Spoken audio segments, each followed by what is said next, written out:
Salut peuple de Dieu, salut Église, nous vous saluons au nom de notre Seigneur Jésus-Christ. Vous êtes tous le bienvenu dans cette rencontre. Merci vraiment, que Dieu soit loué et glorifié pour ce moment qu'il a permis qu'on se réunisse. Désolé parce qu'on n'a pas eu le temps de se réunir pour la semaine passée. C'était pour une difficulté qu'on ne peut pas le dire publiquement. Mais nous allons continuer l'enseignement, les séries-ci, les salis. Alors, pour la communiquer, nous mettons pause sur cette série et nous allons encore les reprendre après 2 ou 3 semaines. Alors, désolé pour ça, ceux qui entendaient ce message, vraiment, je sais que beaucoup entendaient ce message. Alors, Kubangate, Masole Zoya, et nous allons recommencer ça. Alors, c'est une chose capitale qui touche vraiment le centre de la doctrine chrétienne et de la théologie chrétienne. Donc, Dieu nous a envoyé pour qu'on redéfinisse encore ou donner la vérité présente. Alors, on les donnera comme ça a été prévu.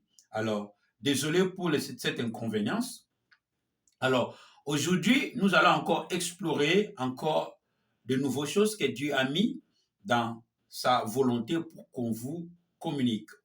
Alors, rapidement, je veux que tu me rejoignes dans la prière. Prions, chantez avec moi. Jésus ne changeait pas, Jésus ne changeait pas. Alléluia, Jésus ne changeait pas. Il est mon sauveur, il est toujours le même. Jésus ne change, oh Jésus ne change pas, Jésus ne change pas. Alléluia, Jésus ne change pas. Il est mon sauveur, il est toujours le même. Jésus ne change. Chantons Alléluia, chantons Alléluia. Alléluia, chantons Alléluia. Il est mon sauveur, il est toujours le même. Jésus ne change pas. Voilà, Jésus ne change pas. Il est toujours le même hier aujourd'hui. Alors, bénissons Jésus, Dieu pour son amour, qu'il a permis qu'on se réunisse, qu'il a permis qu'on soit devant lui, et du merci à Jésus pour cet amour. Du merci à Dieu pour le don de Jésus. Nous prions au nom de Jésus. Seigneur, merci Seigneur Jésus pour ton amour infini que tu as permis qu'on soit ici.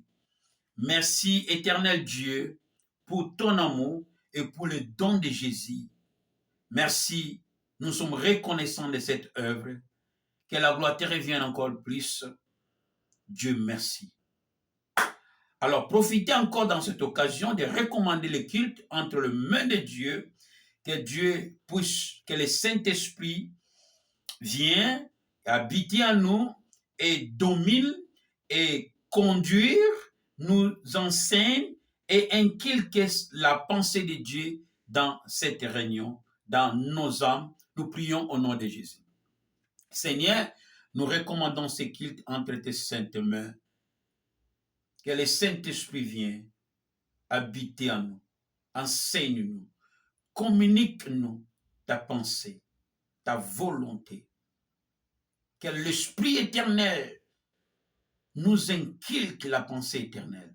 Et dans cette rencontre, enseigne-nous ta volonté, le mystère caché de tous les temps. Au nom puissant de Jésus, nous te supplions. Amen. Alléluia. Alors, comme on l'a dit, aujourd'hui, nous allons encore explorer Matthieu chapitre 24 pour savoir le mystère que Dieu a gardé et a mis dans cet passage. Prenons Matthieu chapitre 24.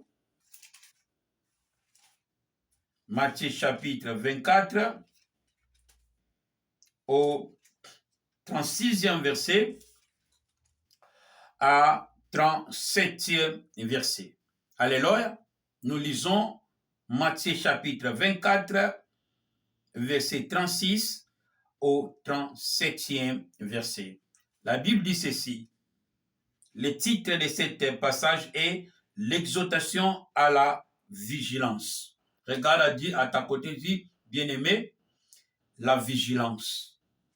Regarde encore à l'autre côté, dit « Bien-aimé, la vigilance ». Alors, la Bible dit ceci. « Pour ce qui est du jour et de l'heure, personne ne le sait, ni les anges des cieux, ni le Fils, mais le Père seul. » 37. Ce qui arriva du temps de Noé arrivera de même à l'avènement du Fils de l'homme. Nous avons compris ici, la Bible nous parle de l'avènement du Fils de l'homme. Alors, notre thème sera l'avènement du Fils de l'homme. Encore, l'avènement du Fils de l'homme. C'est dans ce sujet-là que nous allons explorer le mystère caché dans cette révélation. Alors, rapidement, dans la Bible, quand la Bible parle du Fils de l'homme, la Bible se réfère à Emmanuel. À Emmanuel. Parce que c'est Emmanuel qui est la représentative de Dieu, ou les délégués éternels, ou les délégués de l'éternel. Alléluia. Alors, cette prophétie a été donnée précisément pour le royaume d'Israël, comme étant une promesse messianique pour la restauration du royaume d'Israël. Alors, comme je vous avais toujours enseigné, tout ce que Dieu fait en Israël révèle le royaume éternel. Dieu a prélevé Israël dans les scènes mondiaux, dans les scènes mondiales, comme étant un prophète, un messager de sa volonté pour l'éternité. Malgré, ils ont raté cette œuvre au premier saison, c'est-à-dire au premier venu du Fils de l'homme, mais je pense qu'il en fera aussi au deuxième à venir, mais ne sera pas comme toujours. Alors, qu'est-ce que la Bible veut nous enseigner si l'avènement du Fils de l'homme? Comme je l'ai dit, dans la Bible, le Fils de l'homme se réfère à Emmanuel, c'est-à-dire la représentation du royaume de Dieu ou de l'Éternel. Autrement, les délégués de l'Éternel, c'est-à-dire le mystère d'Emmanuel, c'est le mystère du royaume éternel sur la terre. Voilà, Éternel lui-même a délégué son Fils pour rétablir son royaume ou représenter son royaume sur la terre. Alors, par rapport au nom, le prénom Emmanuel veut dire Dieu au milieu des hommes. Deuxième, Dieu est avec nous. Autrement, ou Dieu est en nous. Toutes les trois différentes expressions parlent toujours de la présence du royaume ou du règne éternel. Du règne éternel. Donc, quand nous entendons l'avènement du Fils de l'homme, en d'autres expressions, nous entendons le royaume éternel. Pourquoi?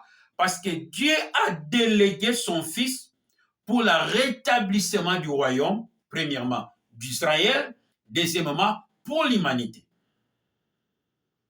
L'œuvre que Dieu fera en Israël révèle la restauration de l'humanité, c'est-à-dire du royaume de la terre, en termes éternels. Alléluia, alléluia. Alors, pour bien les comprendre, prenons Jean chapitre 11. Jean chapitre 11, du 47e verset. 49e.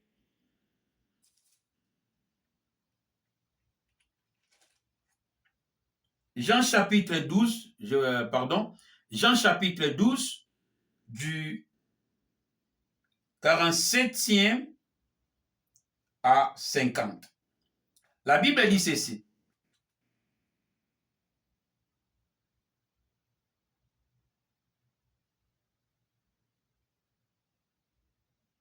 La Bible dit ceci. Si quelqu'un attend mes paroles et les garde, point, ce n'est pas moi qui les juge, car je suis venu non pour juger le monde, mais pour sauver le monde. Celui qui me rejette et qui ne reçoit pas mes paroles a son jugement. La parole que j'ai annoncée, c'est elle qui les jugera au dernier jour. Cela veut dire à l'avènement du Fils de l'homme, au dernier jugement. Donc, c'est-à-dire que la parole que Christ nous donne, c'est un jugement de Dieu. Celui qui croit au Fils de l'homme sera sauvé. C'est déjà un jugement. Celui qui ne croira pas au Fils de l'homme sera perdu ou maudit. C'est déjà un jugement. Donc, les deux jugements étaient disposés pour vivre éternel et pour la destruction totale éternelle. Autrement que nous avons connu dans l'histoire biblique, l'enfer. Alors, l'enfer, c'est la destruction totale de l'âme, sans espérance de la vie éternelle. Alors, le déjugement ici, c'est le jugement de la vie éternelle et le jugement de la destruction éternelle de l'âme. Donc, celui qui croit au Fils de l'homme, le jugement a son jugement de vivre éternellement. Et celui qui ne croit pas au Fils de l'homme a son jugement de la destruction éternelle, sans espérance de la vie, ou à l'enfer. Dans l'enfer, c'est la destruction totale, sans espérance de la vie de ton âme. Alors, Christ continue à y dire, 48, celui qui me rejette et qui ne reçoit pas mes paroles a son jugement. La parole que j'ai annoncée, c'est elle qui les jugera au dernier jour. 49. Car je n'ai pas parlé de moi-même. Christ n'a pas parlé de lui-même. Mais le Père qui m'a envoyé m'a prescrit lui-même ce que je dois dire et annoncer. Donc, c'est que Christ, la parole que Christ est venu donner, c'est-à-dire Emmanuel, c'est le Père qui lui a prescrit d'annoncer au royaume d'Israël. C'est comme je l'avais dit, Christ, Emmanuel, est venu rétablir le royaume d'Israël, en même temps le royaume éternel. Donc, Dieu a rendu témoignage, Jean chapitre 3, il dit, car Dieu a aimé le monde, il a donné son Fils unique, afin que quiconque croit ne périsse point, mais qui ait la vie éternelle. Donc ici, révèle la bienveillance de Dieu pour l'éternité. Alors, le Fils qui est Emmanuel est venu représenter ou rétablir le royaume éternel, illustré sur l'extrait entremis d'Israël. C'est-à-dire, sans Israël, il n'y a pas l'Église. Alléluia. Alléluia. Alors, celui qui croit à la prescription de l'Éternel en Jésus-Christ, croit au royaume, à le royaume. 49. Car je n'ai point parlé de moi-même, mais le Père qui m'a envoyé m'a prescrit lui-même ce que je dois annoncer. 50.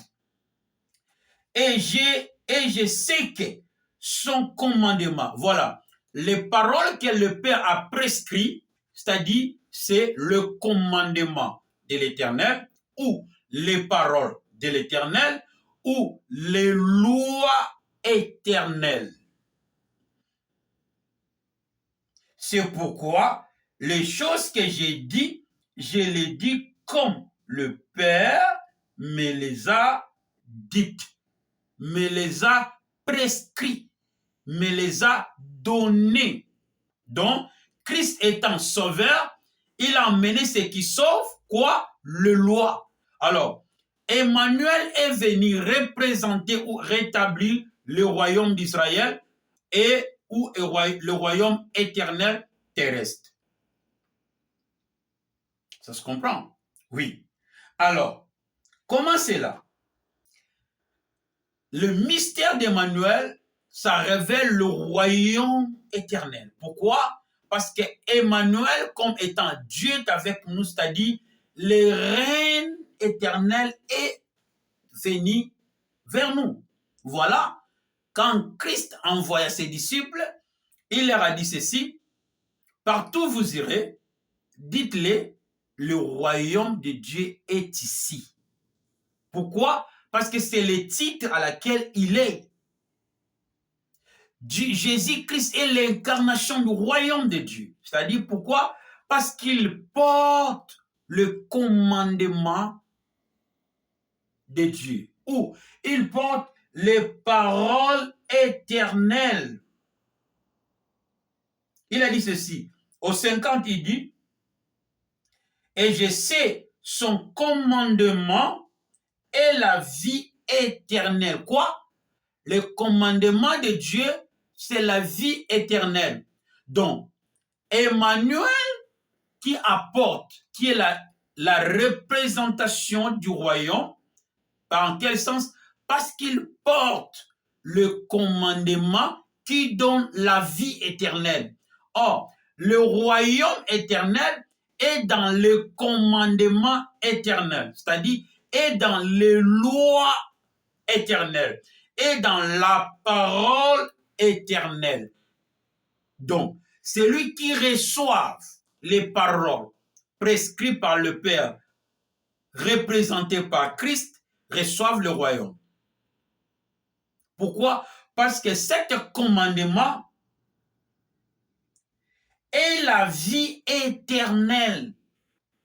Le commandement, les paroles, l'évangile de Christ, c'est le commandement du Père. C'est-à-dire, c'est la loi du royaume. Et c'est cette loi-là qui donne la vie aux croyants et l'espérance de l'éternité. Donc ici, c'est le jugement. Comme on l'a déjà révélé, c'est le jugement. C'est le jugement. Celui qui croit est sauvé pour recevoir l'éternité.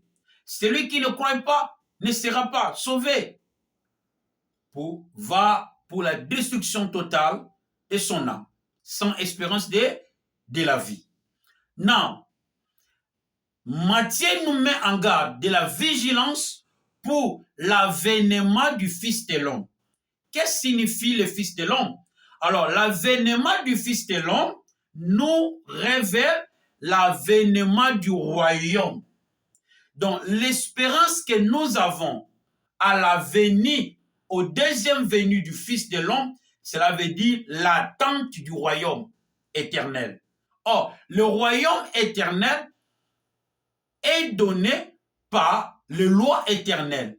Or, la vie éternelle est donnée par les lois ou les commandements de Yahweh que le Père a prescrit le Fils d'annoncer au royaume d'Israël et pour les habitants de la terre.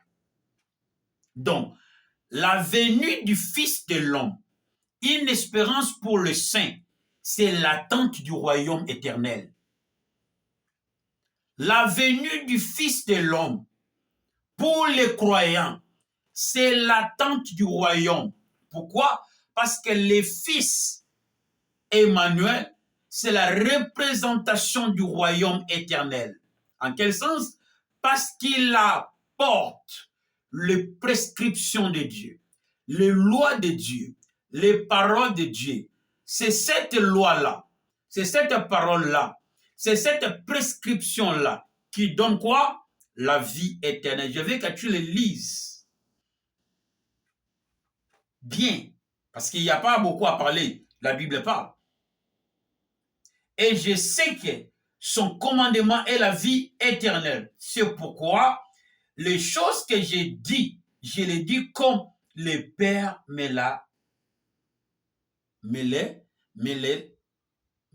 les a dites. Donc je ne suis pas comme le Père l'a prescrit, comme le Père l'a donné. Mais voilà, le problème est ceci. Dans le livre précédent que nous avons lu, Matthieu chapitre 24, là nous avons vu des comparaisons du temps noadique et du temps messianique. Les peuples voudraient comprendre à quelle heure ou temps le royaume d'Israël sera rétabli. Cela a été déjà annoncé d'avance, quoi? La venue du Fils de l'homme. Et le Fils de l'homme est né, il est toujours ivoirien.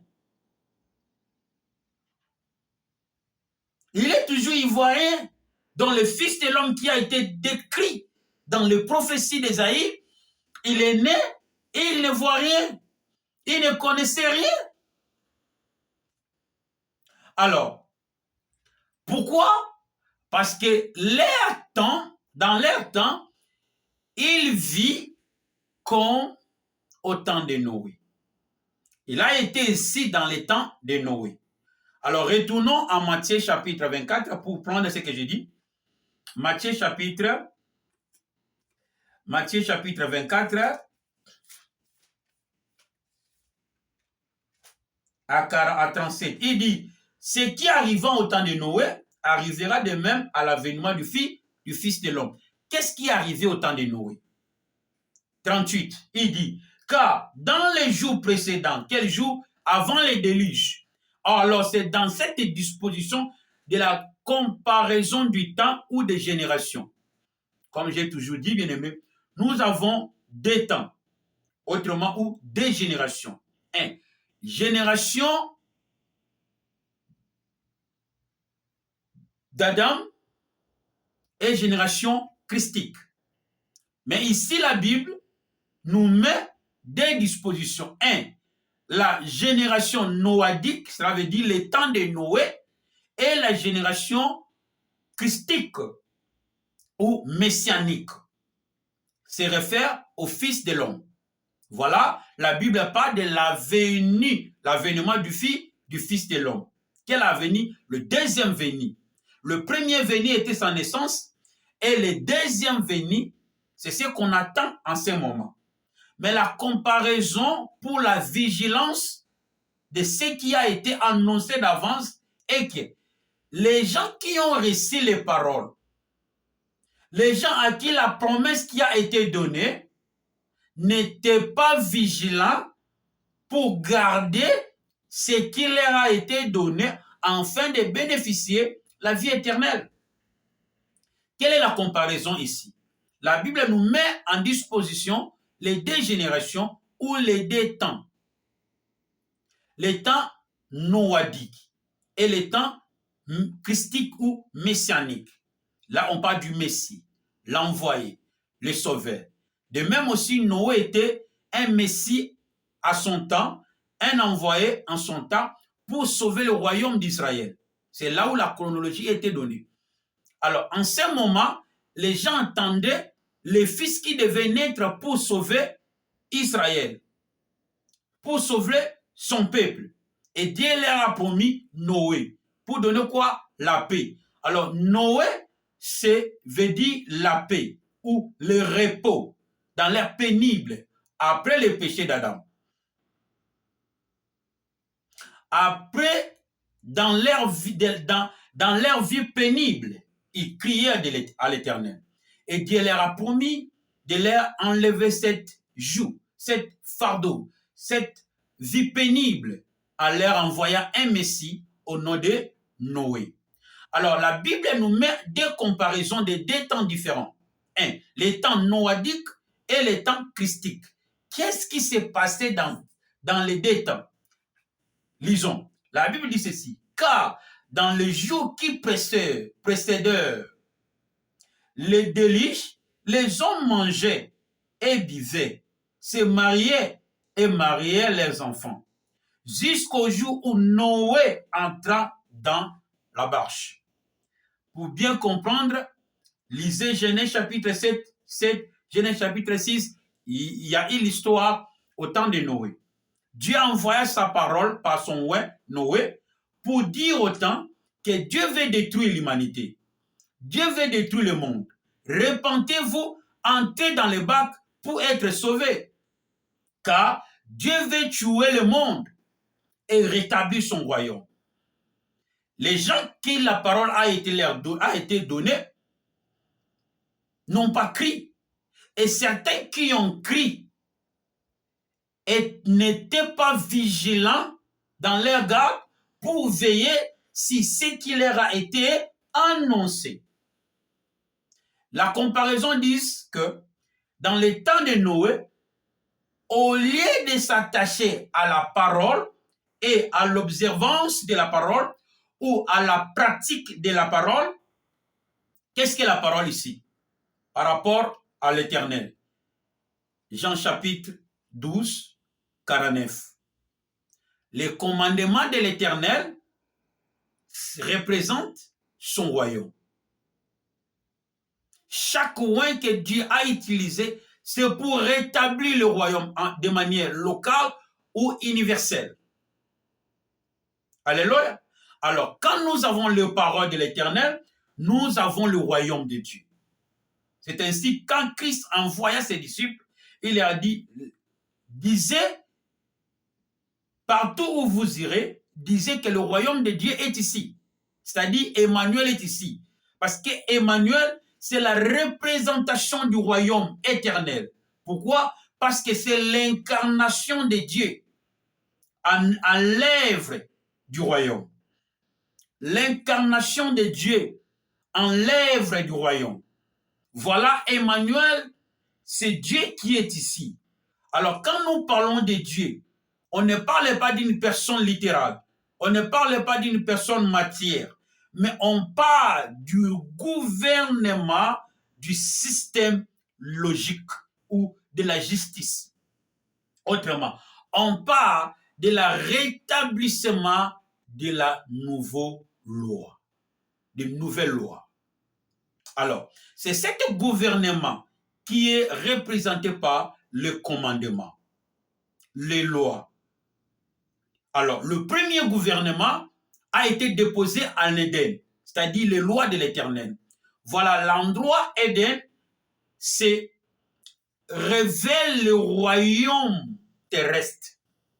Cette expression Éden a été donnée en termes locaux, mais la définition du mot Éden révèle le royaume éternel. Pourquoi? Parce que, à cause de sa définition, l'Éden, c'est là où Dieu a mis l'homme. En quel sens? Là où Dieu a mis l'homme, la première chose que Dieu a mis, c'est sa loi.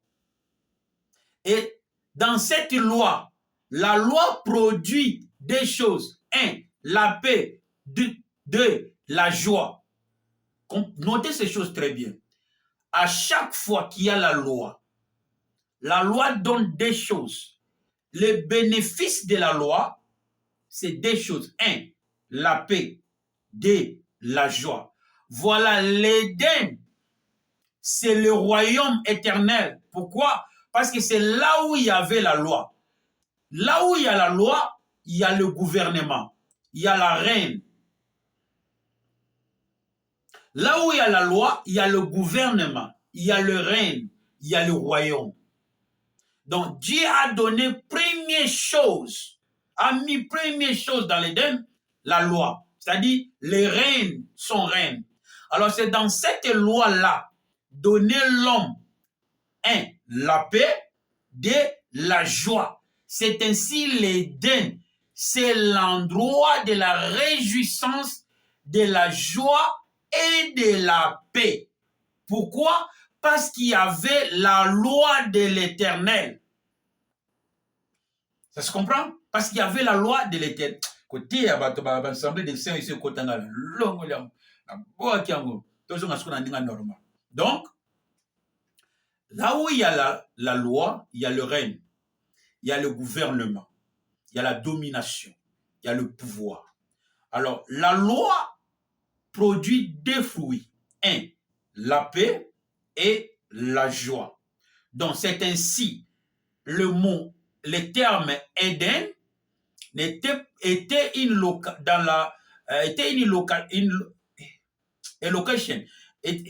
endroit physique littéral, mais sa révélation ne se mesurait pas d'une manière locale. Alors, ça révélait le royaume terrestre de l'Éternel. Pourquoi? Parce que c'est là où Dieu a mis la loi, et cette loi produisait la paix et la joie. Même dans la vie moderne, là où il y a l'obéissance de la loi, il y aura la paix et il y aura la joie. Là où il n'y a pas l'obéissance de la loi, il y aura les désordres. Pourquoi? Parce que la loi règle la vie et donne le droit de chaque individu, la limite et le mesure de chacun. L'observance de la loi ou l'application, l'obéissance de la loi produit la paix. Ne vole pas, tu ne voleras pas. Ne dépassez pas les limites, tu ne dépasseras pas les limites. Parce que si tu dépasses, l'autre t'attaquera. Alors, si tu n'as même pas la force comme il est, il te tuera. Donc, manque d'obéissance crée quoi? La criminalité, la guerre, et la guerre produit quoi? L'arme. C'est ça qui a été en Éden. L'obéissance, la désobéissance de la loi a produit quoi? L'insécurité et la vie pénible. Alors, dans cette difficulté, ils crièrent à l'Éternel et Dieu envoya son oint Noé. Alors, quand Noé est venu avec la parole, c'est-à-dire pour imposer, rétablir le royaume de Dieu à nouveau, les gens n'ont pas crié. Et les paix qui ont crié n'étaient pas dans les gardes pour l'observance de cette loi, afin qu'ils bénéficient le royaume éternel. Alléluia. Le royaume éternel. Alors, quelles a été les choses? C'est-à-dire, dans les temps de Noé, les gens mangeaient, buvaient, se mariaient et mariaient leurs enfants. Et ils ont oublié la mission de la parole. C'est ça qui était aussi au temps de Jésus-Christ. Alors Jésus-Christ est venu rétablir le royaume d'Israël. Autrement aussi, le royaume éternel. Mais personne n'est en garde. Personne n'est vigilant pour cette promesse. Alors, leur motivation, c'est que de la vie présente. Et la Bible dit, dans les temps de Noé, jusqu'à ce que les gens étaient surpris, l'arche était fermée. Et le monde a été détruit par les déluges. Manque à quoi? De la veillance du décret de l'Éternel ou de l'observance de la parole de l'Éternel, autrement, de l'applicabilité de la loi. Alors la loi est venue pour le royaume, pour leur donner le royaume, leur faire retourner encore à l'Éden.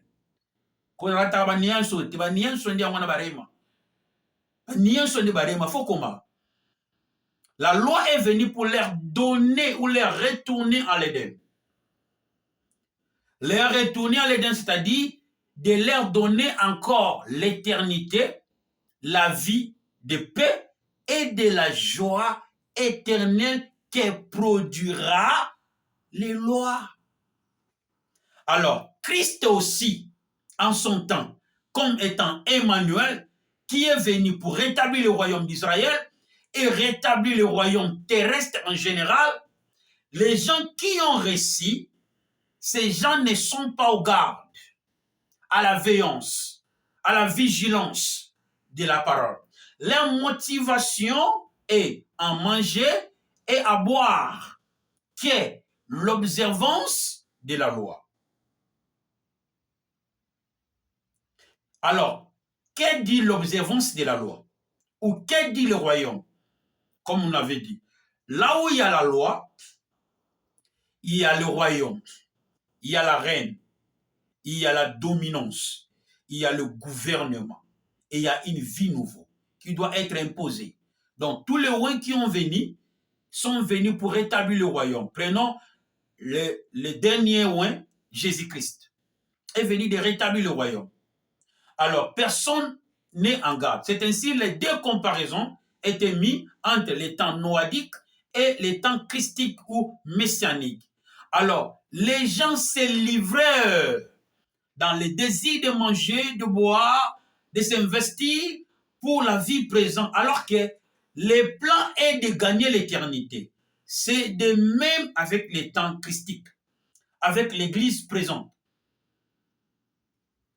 Nos motivations, nos désirs, c'est toujours famous, power,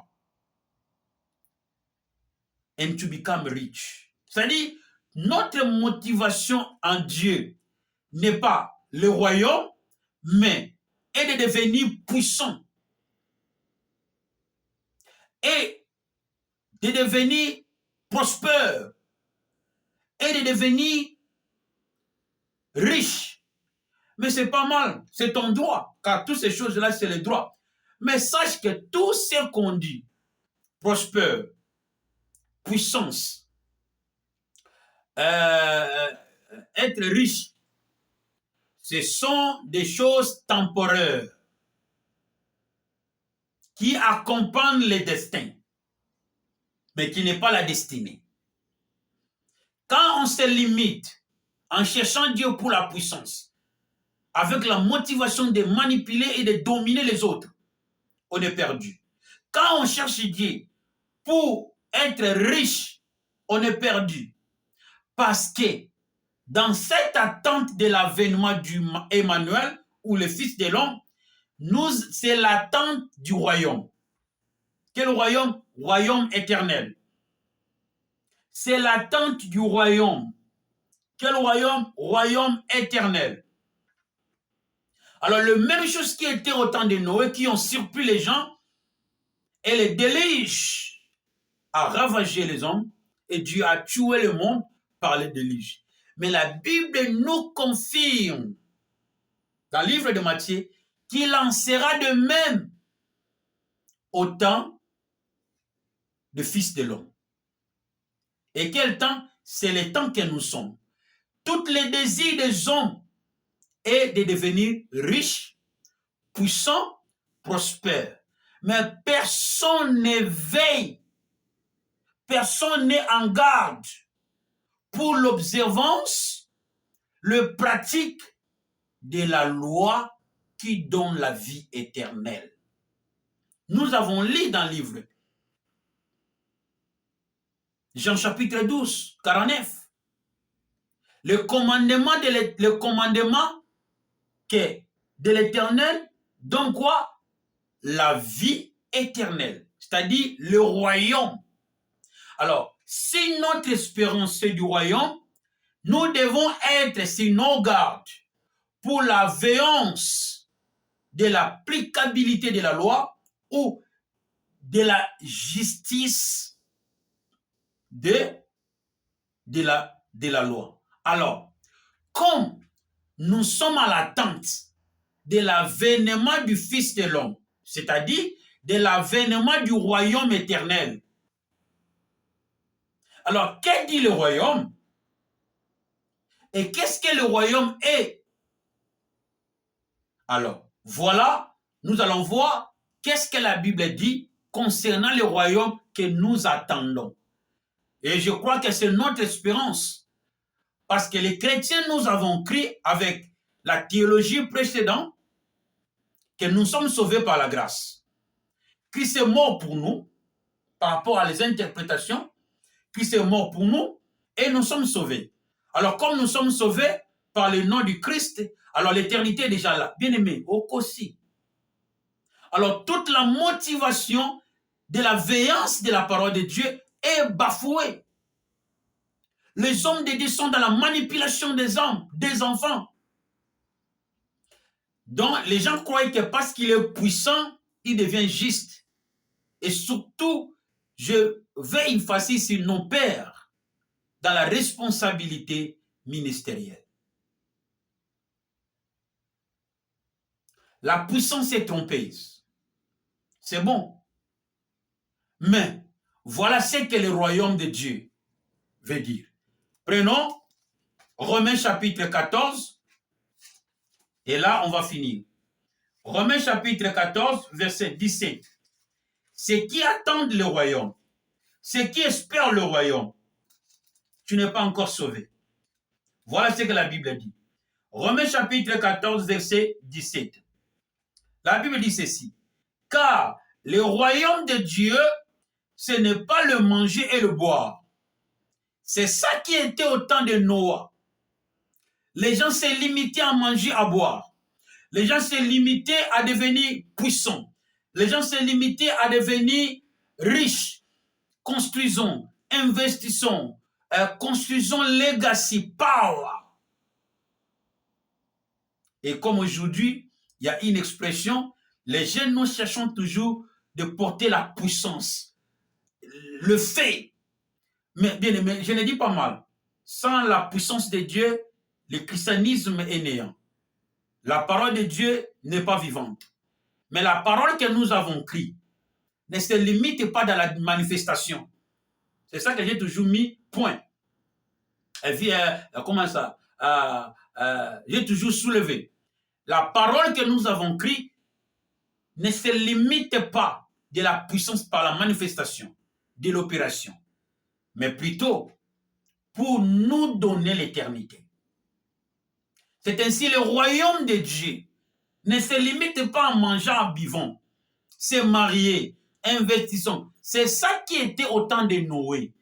Dieu envoyait sa parole, personne n'était au garde, à la veillance, et cherchant la justice de l'Éternel pour hériter l'éternité. Mais qu'est-ce que le royaume de Dieu est défini? Continuons. Il dit ceci. Mais la justice, c'est-à-dire le royaume de Dieu est la justice, la paix et la joie par le Saint-Esprit. Voilà les définitions du royaume de Dieu. C'est l'Éden. C'est-à-dire la justice, la paix et la joie. Or, la justice, c'est quand on parle de la justice, on parle de la loi. Or, la loi produit la paix et la justice. Or, ici, c'est la définition de l'Éden. Or, l'Éden n'est pas seulement de manière, une location, un endroit chez les Juifs, mais la définition de l'Éden révèle le royaume éternel. Pourquoi? Parce que c'est dans l'Éden que Dieu a mis sa loi. Et la loi produit la paix et la joie par l'obéissance à cette parole.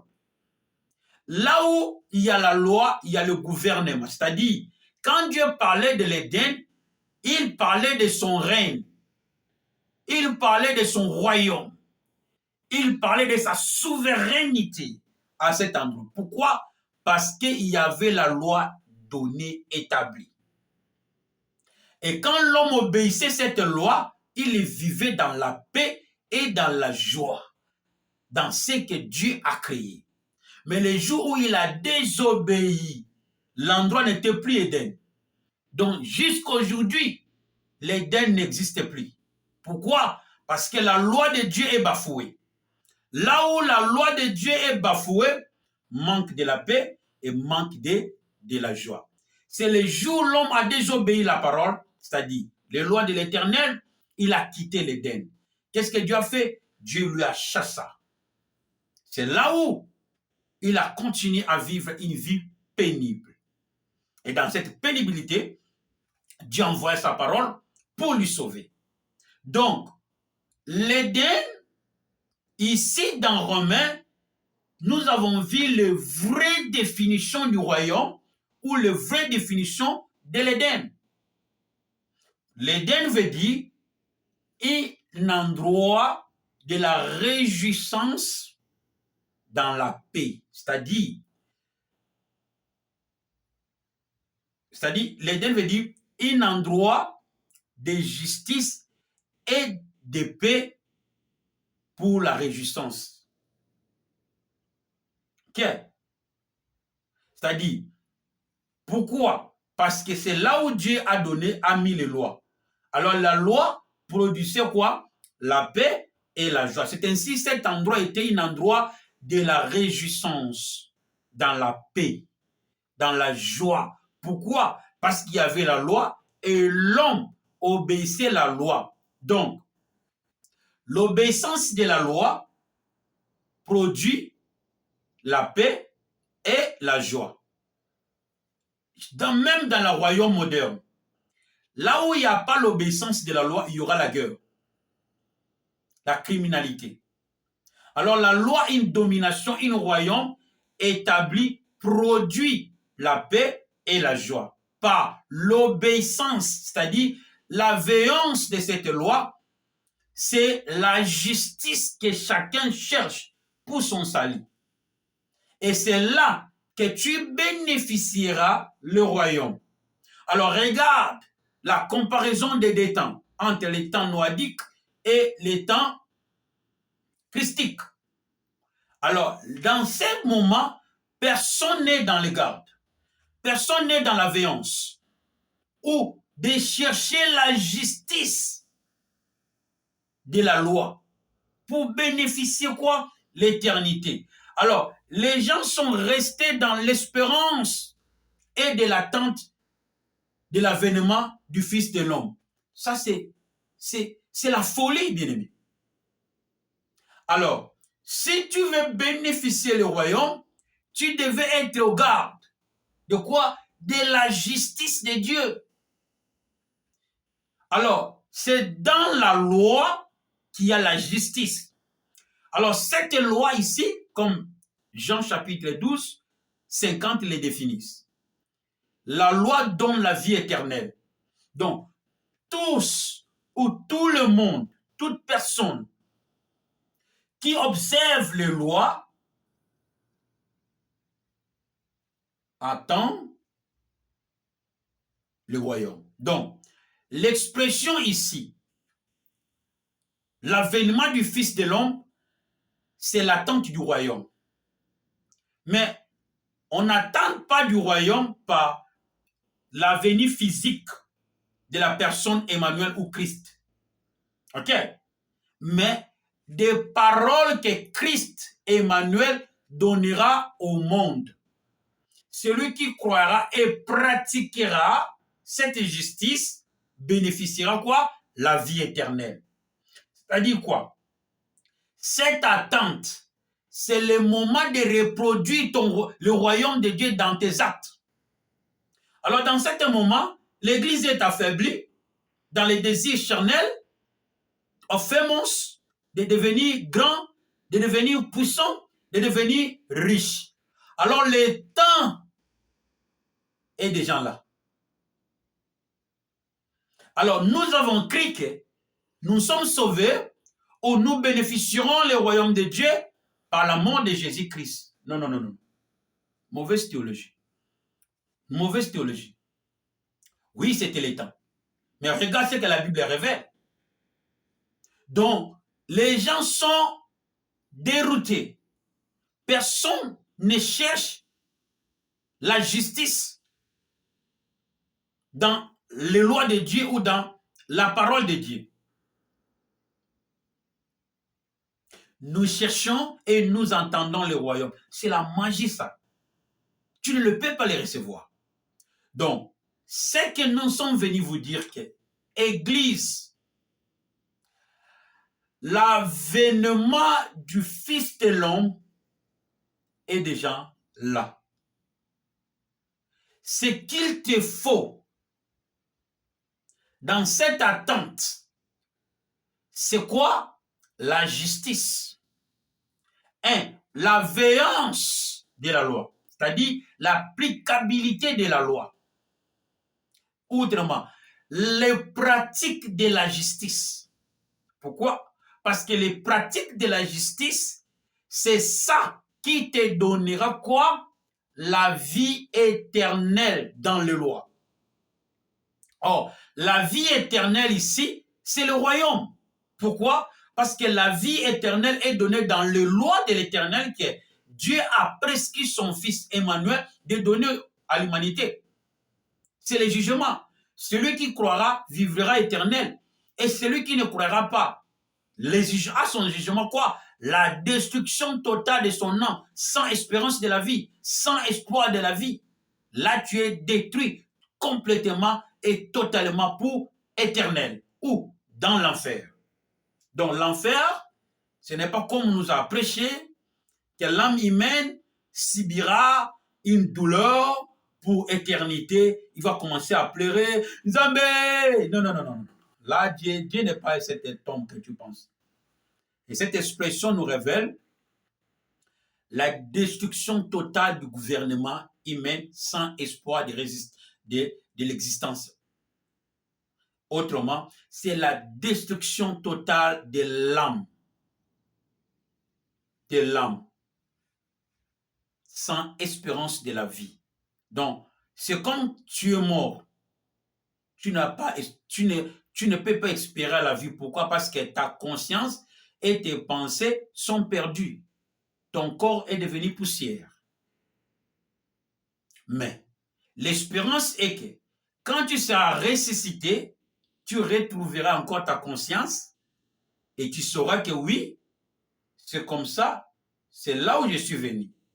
C'est là où il y a l'illustration dans Matthieu des hommes riches qui ont pleuré que l'homme de Dieu prie pour lui et pour ses frères qui sont à la vie de ne pas et qu'il retourne à prêcher ses frères dans la vie, dans le monde physique, afin qu'ils ne rejoignent, qu'ils ne viennent pas là où ils étaient. Et le prophète qui était là, il dit non, s'ils croient à la parole de Dieu par ces hommes de Dieu là-bas, ils ne viendront pas ici. Mais s'ils ne croient pas, ils te rejoindront. Ok? C'était le jugement. Alors, c'était une illustration. Mais dans les temps que nous sommes à l'attente de la venue, de deuxième venue du Fils de l'homme ou de l'avènement du Fils de l'homme. Alors, ce qu'il nous faut dans cette attente, quoi? Le poursuite de la justice bien-aimée. L'Église sont motivées dans la vie physique que la justice. Je ne dis pas qu'on ne peut pas chercher. C'est notre droit. Il nous a été déjà ordonné. Mais ces choses-là, c'est pour accompagner les destins. Alors, la destination, c'est où? C'est l'éternité. Si tu te limites dans la fémence, dans la richesse, tu finiras ici.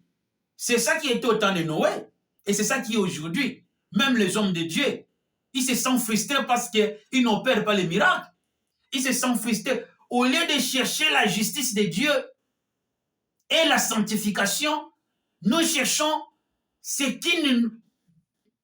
Mais je ne sais même pas. Alors, je suis venu vous mettre en garde que le Fils de l'homme vient bientôt. L'ère est déjà là. Les gens cherchaient à connaître les temps. Jésus-Christ leur a mis dans un box. Et il ne comprend pas. Jusqu'aujourd'hui, les gens ne comprennent pas à quelle ère. Alors que toutes les prophéties sont en train de s'accomplir. Les gens sont toujours dans la recherche de puissance, dans la recherche de choses, et personne n'est au garde pour la justice. C'est là où je suis dit que l'église est perdue, l'église locale, les hommes de Dieu même. Personne n'est au garde dans la parole de l'Éternel, dans la révélation de l'Éternel, dans la justice de l'Éternel. Et la motivation, c'est la vie physique. Il en était ainsi au temps de Noé. Et subitement, l'arche était fermée. Et bientôt, les choses seront fermées. L'Église, veillons sur la justice. Ma emphasis is this. Nous sommes à l'attente du royaume, c'est-à-dire à l'avènement du Fils de l'homme. L'avènement du Fils de l'homme nous révèle l'avènement du royaume. Alors le royaume de Dieu est déjà au milieu de nous. Pourquoi? Parce que nous avons reçu les paroles. Première tranche. Nous avons reçu les paroles. Alors ce qu'il nous faut dans cet temps, c'est quoi? L'obéissance ou la justice. Alors c'est ça que l'Église est affaiblie. Quoi? La veillance de la loi, la justice de la loi. Personne ne cherche la justice. Les mêmes gens que tu prêches, tu les combats aussi. Les mêmes responsabilités que Dieu t'a donné de faire, tu attends que les autres te les fassent. C'est la folie. Alors, nous sommes venus vous mettre en garde que chercher la justice de l'Éternel, sans laquelle personne ne verra éternel.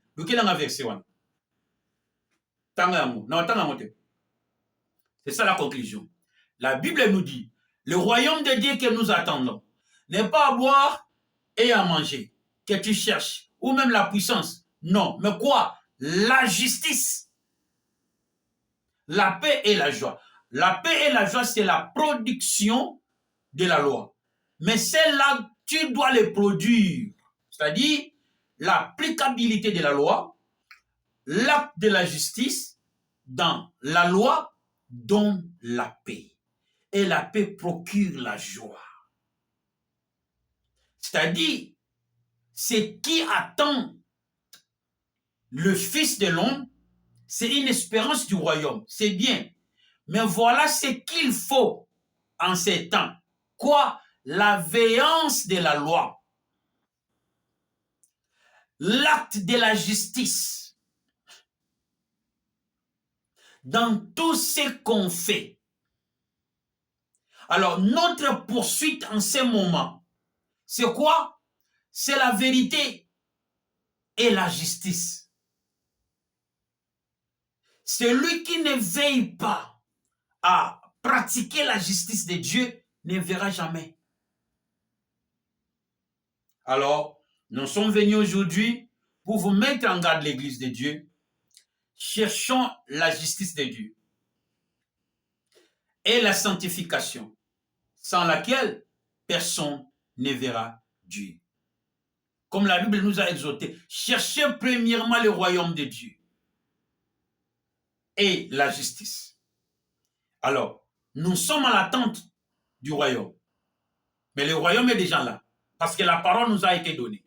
Nous sommes à l'attente de la vie éternelle. Mais la vie éternelle est déjà là. Parce que le commandement nous a été donné. Pourquoi? Parce que c'est cet commandement-là qui nous donnera la vie éternelle. Par quel moyen? Par l'obéissance à cette loi. Jusqu'au dernier jour de la proclamation. Alors l'Église cherchait la justice. Dans tous tes actes, dans toutes tes œuvres, dans toutes tes paroles. Proférez la justice, la vérité. Les pasteurs mentent. Et que cette parole soit votre partage. Dans cet temps de l'attente du Fils de l'homme, de l'avènement de ce convenu du Fils de l'homme, c'est l'attente du royaume. Et dans ce moment d'attente, c'est qu'il nous faut quoi? De chercher la justice par la vérité. La vérité, c'est la parole, le commandement. Que Dieu vous bénisse. Je prie pour vous. Seigneur, nous avons parlé, nous avons prêché, que cette bonne nouvelle du royaume soit une vie pour tous ceux qui nous ont écoutés. Et que le Saint-Esprit procure en eux la justice, la paix et la joie en abondance. Dans le nom puissant de Jésus. Que le Saint-Esprit procure en eux la veillance, l'acte de la justice, l'obéissance de ta parole. Dans le nom puissant de Jésus. Nous te supplions. Amen.